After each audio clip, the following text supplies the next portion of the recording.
Pushing past 270, the Associated Press declaring Joe Biden the president-elect on Saturday after his win in Pennsylvania put him over the necessary threshold in the Electoral College. But there's still a lot of boxes that need to be checked before he'd be inaugurated in late January. Sofia Hernandez compiling a list of everything that needs to happen between now and then. Sofia, break it all down for us.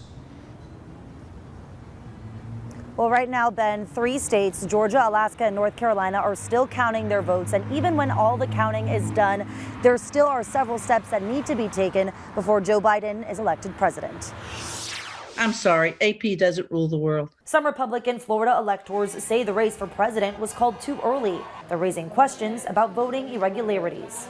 Is in the best interest to wait to start declaring winners for president until those irregularities have been looked at and until the Electoral College has gone and voted. Because constitutionally, that's when you get a president-elect. So far, there is no evidence of widespread voting issues and no sign that the outcome will change, says FSU political scientist Carol Weisert.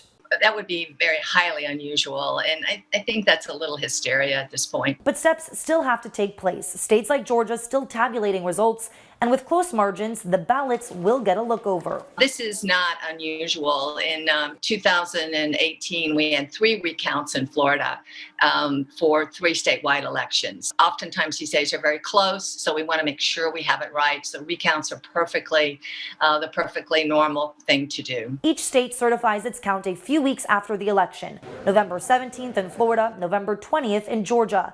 Then, on December 8th, electors are formally chosen, and 6 days later, they meet to cast their votes. It is possible that those election results don't get resolved in those other states, they don't get certified, and there's actually a scenario where nobody gets 270 votes. I don't think that it's going to go to the U.S. Congress to decide who the president is.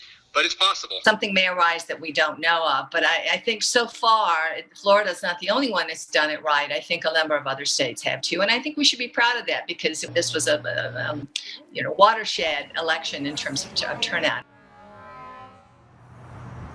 So a lot of dates to keep note of over the next couple of weeks. Again, as we mentioned, December 14th is the day where the Electoral College will begin to cast their votes. And again, I am told that it will be very, very rare if those numbers change significantly. Now, on December 23rd, Congress will be able to get those votes. That's when those votes will begin to be sent into Congress. January 6th is when Congress will begin to tally those votes. And on January 20th is inauguration day for the new president and vice president.